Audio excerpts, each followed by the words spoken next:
Brasil que faz, com Elvis César. Oferecimento Airfry é Mondial, a escolha inteligente. Praça Unitá. Cirúrgica Fernandes, soluções que salvam vidas.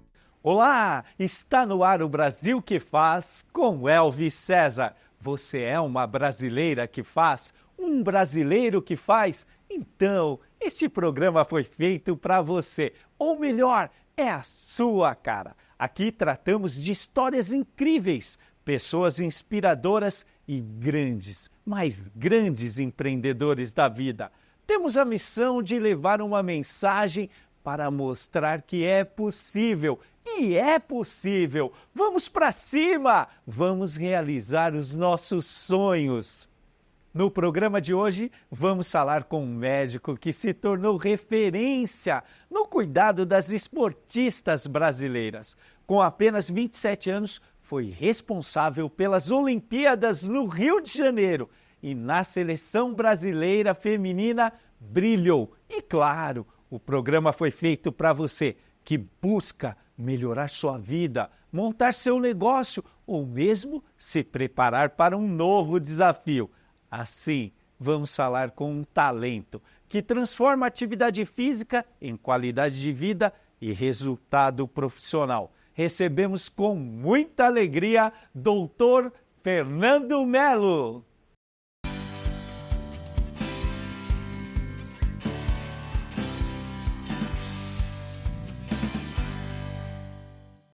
Doutor Fernando Melo, que prazer recebê-lo aqui no Brasil que faz. O prazer é meu, Elvis. Obrigado pelo convite. Prazer estar com você aqui.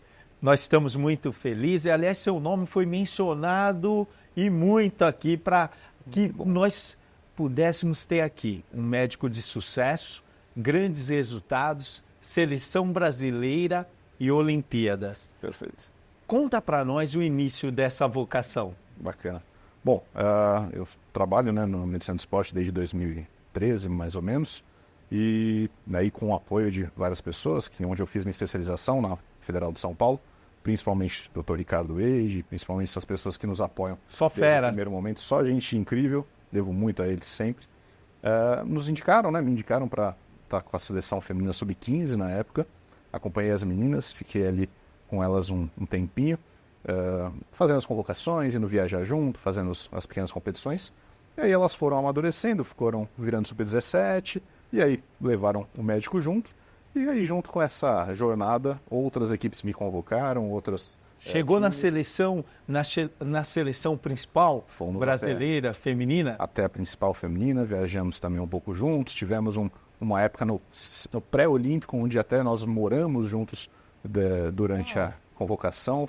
Foi um período de seleção permanente que a gente fala, onde as atletas deixavam de ser dos times do São Paulo, Santos, Corinthians, Palmeiras e viraram atletas da seleção. Então elas moravam lá, viviam lá. Futebol feminino, aproveitando aqui que nós estamos no mês das mulheres. Perfeito. A gente quer deixar já um beijão para todas as mulheres, especial para minha esposa, Selma, mas falar que futebol feminino tem grandes deficiências no país ainda, em alguns países do mundo é o carro-chefe. No caso dos Estados Unidos, Perfeito. a França, a Alemanha, enfim, Canadá, tem grandes times. E um investimento pesado nesse sentido. O Brasil é um celeiro de qualidade, de grandes profissionais. Quais são as vantagens que você verifica no treinamento e no cuidado, no tratamento e acompanhamento com as mulheres? Perfeito. Primeira coisa, pensando na questão de rendimento e financeiro, a gente sabe que no Brasil, quase 90% dos atletas não são realmente atletas profissionais, eles são esportistas. Por quê? Eles não conseguem viver do esporte, eles não recebem a ponto de conseguir sobreviver daquilo. E no feminino isso é mais prevalente, chega a ser quase a totalidade, né? E dessa forma, a gente tem essa questão do financeiro realmente como um entrave. Estados Unidos, o investimento é muito grande, Canadá, o investimento é muito grande, a Austrália é o primeiro país do mundo onde na seleção nacional masculina e feminina, ambos recebem a mesma coisa. Então é a primeira vez que isso acontece. E nos outros países é muito menor, é 10, às vezes até que chega a 100 vezes de atleta para atleta a diferença do masculino para o feminino. E a atenção para a mulher ela é muito diferente, principalmente na parte médica. Num primeiro momento, se a gente pensar nas dificuldades esportivas da atleta, ela, por conta dos hormônios, tem uma alteração a nível articular, tem uma maior facilidade em algumas lesões de joelho. Opa, eu ia fazer pergunta justamente. A questão hormonal impacta significativamente? Com certeza. Tanto na questão de rendimento por conta de lesões, porque o estrogênio, que é o hormônio que a mulher produz, né, que o homem tem quase nada, de certa forma, ele vai fazendo com que as articulações sejam mais flexíveis. Até porque a mulher foi, de certa forma, desenvolvida, né, o corpo, para um dia ter um bebê, um dia ter o canal do parto sendo dilatado para a passagem de uma criança. Então as articulações têm que ser móveis. Só que isso também influencia no joelho, influencia nos tornozelos, nos ombros. E se a gente tem uma articulação instável, a chance de lesão é maior. Sem falar no quadril, que é mais largo, então a base é diferente, a estatura, o tipo de fibra muscular, então o tipo de musculatura também. E o ambiente de seleção? Você chegar na seleção como atleta é sensacional. Chegar como técnico é sensacional. Comissão técnica e chegar como médico é para lá de especial. Fala um pouquinho desse ambiente. É muito gostoso, realmente é uma vivência única e a relação com as meninas é muito boa. Eu acho que muito do que se pensa dos atletas e do dia a dia do esporte, daquela pompa, aquele... Não é o que a gente encontra nas meninas. A vaidade e o ego é menor. É bem diferente. As meninas têm um carinho grande, coisa de a gente marcar de churrasco em casa até hoje. Tem atleta que eu não trabalho há mais de 6 anos junto e até hoje a gente se encontra, a gente marca alguma coisa, eventualmente um churrasco, bate-papo, aniversário, encontro em algum jogo de outras atletas, tem alguém lá sempre assistindo as amigas, né? Doc, como é que você tá? Então é muito gostoso. O que eu vejo é o contágio, né? Eu tenho uma sobrinha que jogou no SCA e a irmã dela é alucinada por futebol, assim, joga a Amanda com 10 anos, só fala de futebol, né? E eu vejo que o futebol tem um crescimento, uma vértice crescente muito forte no nosso país. Sim. E hoje, qual é a maior dificuldade na sua categoria, no tratamento médico, no estímulo, a base ou as meninas adultas? Qual o maior olhar? Como que a gente deveria fazer uma estratégia no país? Perfeito. De certa forma, nós temos dificuldade nos dois extremos, né? Uau. Porque o que acontece? Tanto isso se aplica ao masculino e ao feminino, mas claro que no feminino, pelo investimento um pouco menor, a gente vê mais essas nuances do problema com a parte médica. Por que no início seria difícil? Eu preciso identificar quem tem uma cardiopatia congênita, ou seja, um problema de coração que eventualmente eu não posso deixar competir. Eu tenho que avaliar a evolução e o amadurecimento daquela atleta, porque tanto no homem quanto na mulher, eu preciso prover que ele tenha saúde, que ele cresça da forma certa, que ele tenha um desenvolvimento motor correto, e não só que eu jogue o cara para fazer 4 horas por dia, faça com que ele tenha déficit de crescimento, tenha lesões múltiplas, não se alimente direito, não descanse bem. Então, o atendimento no inicial vem por conta disso. Eu prover qualidade e garantir que ele chegue no objetivo. E... no máximo de performance. Exato. No extremo do rendimento, se eu penso em alto rendimento, eu quero que ele renda o máximo possível. Sim. Já no profissional, são outras coisas envolvidas. Tem a parte financeira envolvida, então tem quem se preocupa com o dinheiro, tem a questão de que o atleta lesionado, ele gera gasto do clube, gera perda de eventuais jogos, se é um atleta importante para o clube, gera dificuldade não só em patrocínio, tudo isso. Então o médico, ele vive nessa questão do eu estou trabalhando pelo melhor do atleta. O meu objetivo é prover o melhor para aquele atleta. Só que tem que lembrar que tem muita gente interessada por trás. Então não ceder a algumas pressões, isso é a parte depende de muito amadurecimento na parte médica para você. Parte de ética, parte de vocação e de propósito, né? Perfeito. Quando eu vejo para trabalhar nesse segmento, há uma mistura de um binômio, paixão e propósito. Perfeito. Não é? Pelo que faz e o propósito de alinhar. Perfeito. Dando uma virada. Eu vejo o esporte como uma grande alavanca de transformação social. Eu vejo o esporte como uma realização de sonhos, uma atração muito forte para a educação, disciplina, respeito, admiração, enfim. E quando eu vi a Olimpíadas no Rio de Janeiro, no Brasil, eu fiquei muito orgulhoso e tá certo, tem muitas coisas que são discutidas a respeito dos investimentos e tudo mais, mas foi uma coisa muito especial para nós. Com certeza. E você foi um dos responsáveis médicos por essas Olimpíadas. Conta essa experiência para nós. Perfeito. Bom, eu tive a oportunidade de ser chamado para ficar no Rio de Janeiro como gerente médico, né? Então a gente chamava de VMM, VNU Medical Manager. Então eu era responsável por toda uma área lá no Rio de Janeiro. Qual que é a parte difícil? Está tanto no pré, ou seja, organizar os jogos, que a nossa área, a medicina do esporte, prevê isso, saber o que pode acontecer, prever os resultados, imaginar como que eu tenho que treinar a minha equipe, posicionar as minhas equipes, porque não só dentro de campo, a gente também atendia o público. Serviu de experiência, o Brasil foi um case de sucesso. Como que a gente pode classificar os resultados dessa Olimpíada no segmento médico? Olha, foi um caso de sucesso com certeza.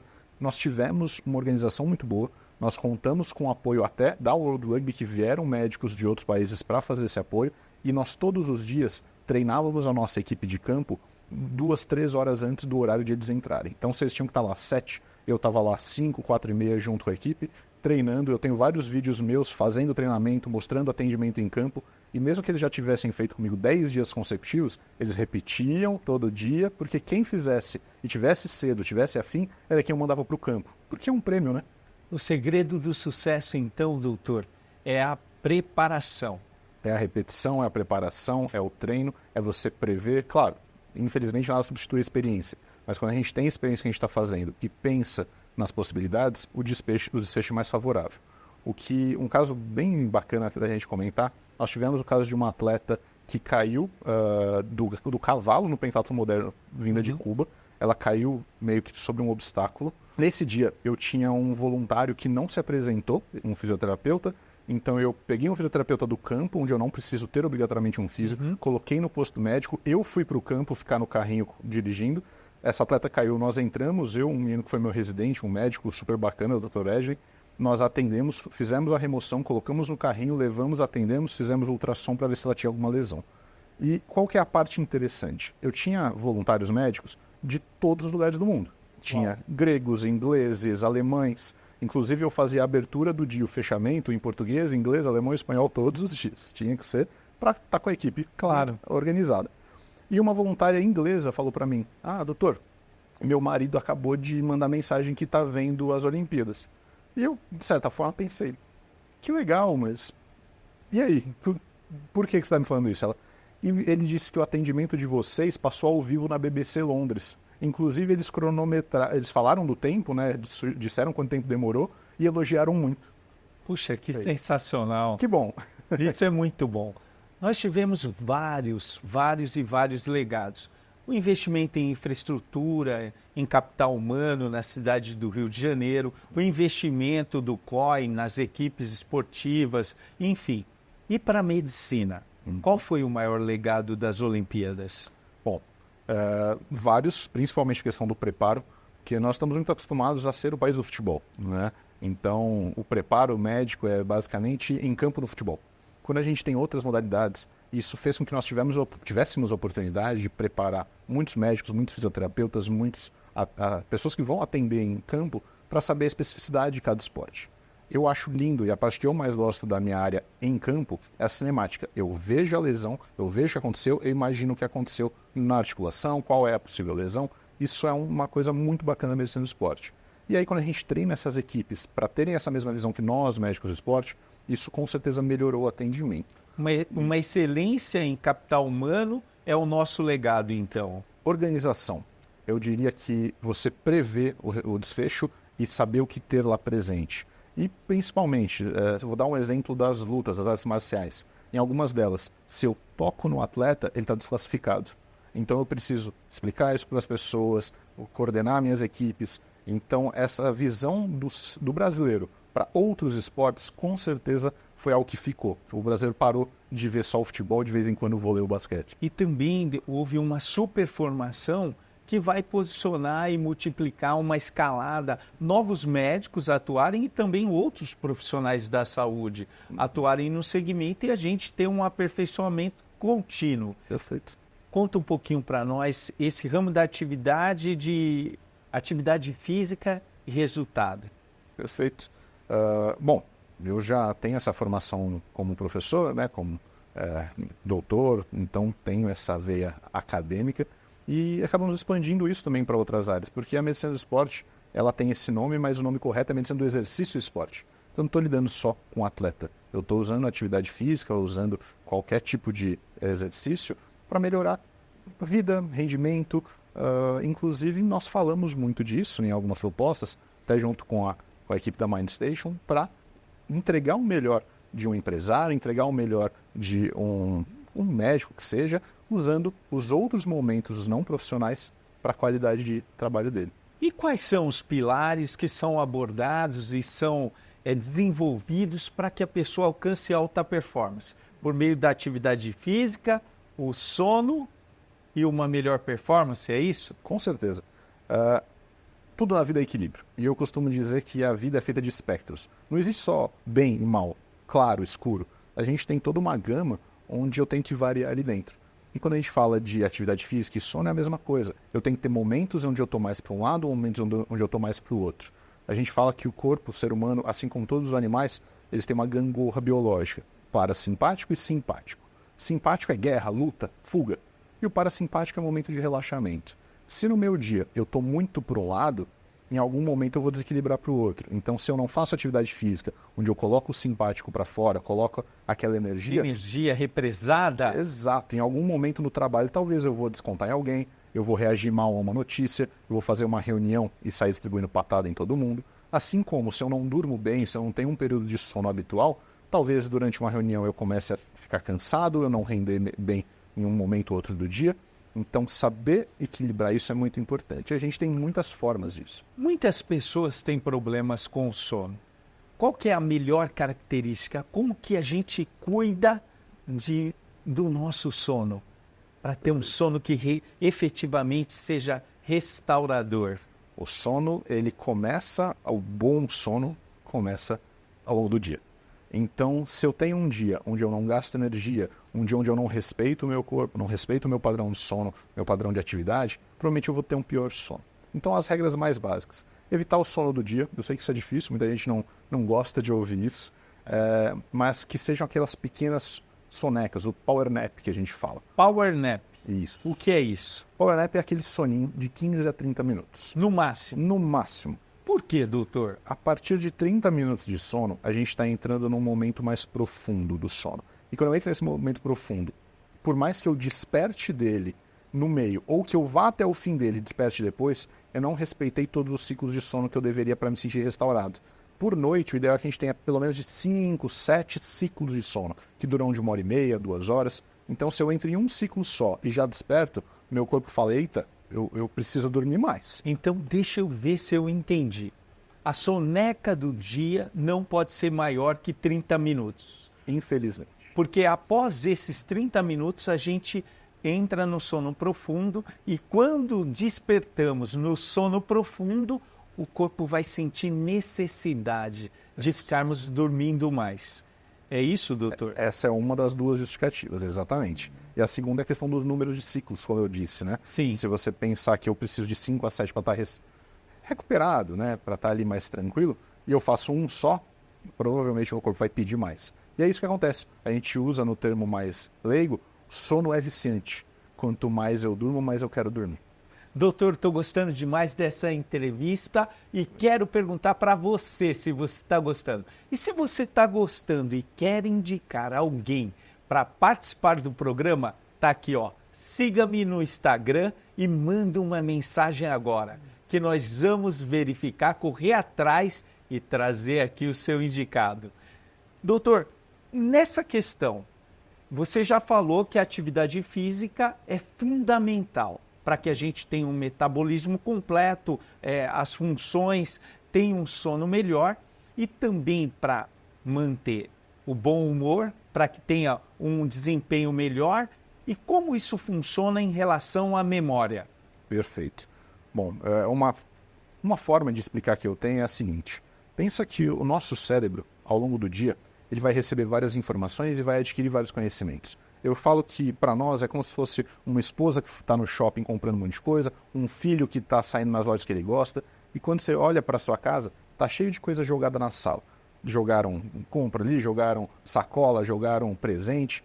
E se a gente não organiza isso, algum momento eu vou entrar lá e falar, isso tá uma bagunça e vou jogar fora. Nosso cérebro funciona da mesma forma.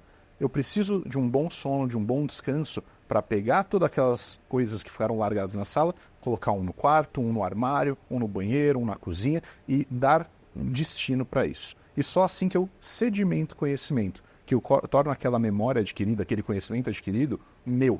E aí eu posso evocá-lo.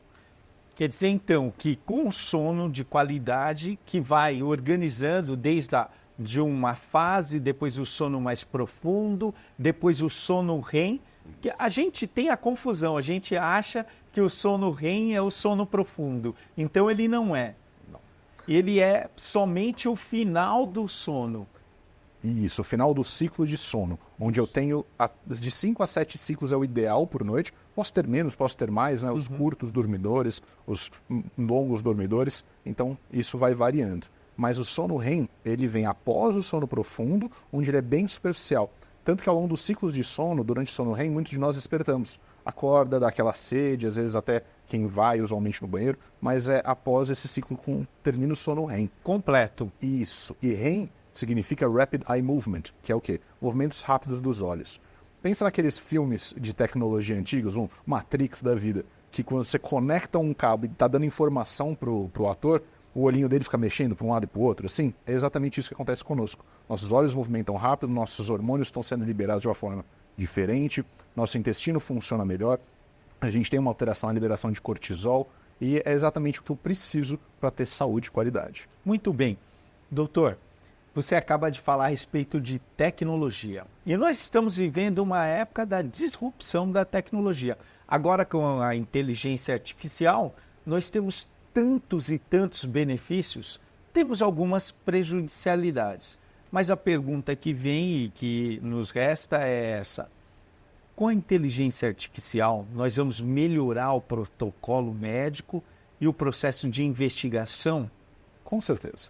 Acho que a tecnologia ela vem para auxiliar em todos os âmbitos, de uma forma que temos mais acesso a exames laboratoriais, eventualmente à distância, nós temos uma interpretação mais fácil de alguns deles, nós temos a questão dos exames de imagem, porém, tudo isso vem com um treinamento. O importante é ter eficiência no tratamento e a tecnologia está aí para nos ajudar nesse sentido. Doutor, nessa seara, o que eu deixei de te perguntar e que é importante? Bom, na minha opinião, isso serve para todos que estão nos assistindo e até para nós. Não existe receita de bolo. Infelizmente, busca-se na medicina um mundo ideal. Então, nós temos hoje uma formação muito grande de médicos. Então, quando eu formei há quase 15 anos atrás, eram 3.400 médicos no Brasil por ano. A partir desse ano, nós temos um boom para 60 mil. Isso não necessariamente é positivo, porque a qualidade na formação pode estar alterada, a especialização dos médicos pode estar diferente, e todos concentrados aqui na região sudeste. Nós precisamos dos médicos longe, nós precisamos dos médicos dando atenção para a população necessitada. Qual conselho você daria para uma pessoa que está escolhendo sua profissão, ou escolhendo uma atividade, ou escolhendo um negócio para executá-lo? Primeira coisa é faça com amor, faça com carinho. E, de certa forma, não tem segredo. Não, como a gente brinca, né? Faça o que você gosta e você não vai ter que trabalhar um dia na vida. Claro, vão ter dias que vão ser frustrantes, vão ter dias difíceis, e que bom, é nesse dia que a gente aprende. Se a gente só tivesse vitórias na vida, a gente continuaria fazendo o mesmo para sempre. Quando a gente tem uma derrota, e não só ter uma derrota ou ter um momento difícil, mas trabalhar com ele, entender ele, melhorar com ele, é aí que a gente cresce. Qual o seu propósito de vida, doutor Fernando? Bom, acho que hoje meu propósito é ter uma família, ter saúde, conseguir prover isso para os meus próximos. Profissionalmente, acho que como eu brinco, eu já atingi coisas que eu nem imaginava. Incríveis. Eu acho que o auge da minha carreira parece que já foi, porque tem tanta coisa que a gente já fez bacana, mas a gente sempre busca mais. Então o propósito hoje, manter um bom trabalho, estender isso para outras pessoas. Acho que muito do que a gente fala das palestras é um pouco disso, são essas pessoas que talvez precisem de uma ajuda em algo que não lhes é do domínio. E como eu sempre falo, né, pensando no futuro para mim, para meus filhos, para minha noiva, se frustre. Se frustre muito. A frustração, ela vai trazer a vontade de mudar. E isso é o que talvez falta talvez nas gerações mais novas. Eu não consigo entender o que nós estamos fazendo. Alguns pais, e até eu já fui assim, blindar os nossos filhos de toda e qualquer frustração. Sim. E alguns avós que estão acabando com uma geração. Tem uma frase que eu gosto muito, que é um ciclo. Tempos fáceis criam pessoas fracas. Pessoas fracas criam tempos difíceis. Tempos difíceis criam pessoas fortes criam tempos fáceis. E a gente vive nesse ciclo. Então, talvez a gente tenha que lembrar disso. Nós, graças a Deus, viemos de tempos razoavelmente fáceis. Nós vivemos uma época muito boa, tanto financeira quanto de saúde. Então, que lembremos que se a gente continuar nessa inércia de tá tudo bom, talvez a gente vai viver momentos difíceis mais para frente. Vamos fazer aqui um jogo rápido. Claro. Fala para mim. Um livro. Um livro? Mamba Mentality. Um esporte? Futebol americano. Família. Bom, algo que a gente sempre tem que ter próximo. Deus. É a razão de tudo. Doutor Fernando Melo, quem é o Brasil que faz para você? Para mim, o Brasil que faz são todas as pessoas que acordam cedo, que buscam um futuro melhor, que, de certa forma, têm a sua família e têm a sua comunidade como foco principal do seu trabalho, mas que não abandonam a alegria, não abandonam o dia a dia, não abrem mão do seu divertimento. Como a gente falou aqui na nossa conversa, tudo na vida é equilíbrio, então a gente tem que buscar ele sempre. Sensacional. Eu quero te agradecer, amigo, por essa entrevista fantástica, por tantos esclarecimentos que com certeza colocarei em prática na minha vida. Quero presenteá-lo com o meu livro. Eu que agradeço. É um livro de gestão, a gente já chegamos a quase 40 mil exemplares vendidos. Fala de gestão, gestão pública, gestão privada e um modelo muito prático de obter sucesso. Perfeito, muito obrigado. Um prazer enorme estar com você aqui nesse momento. Espero que a gente possa eventualmente repetir. Vai ser um grande prazer. E obrigado para você. Para você que nos acompanha em todas as redes sociais e tem nos dado uma audiência magnífica. Se inscreva agora no nosso canal do YouTube e propague essa entrevista maravilhosa para tantas pessoas. Eu quero te agradecer, deixar um abraço e te convidar para o nosso próximo programa. Muito obrigado e Deus abençoe. Brasil que faz com o Elvis César. Foi um oferecimento. Praça Unitar. Airfry é Mondial. A escolha inteligente. Cirúrgica Fernandes.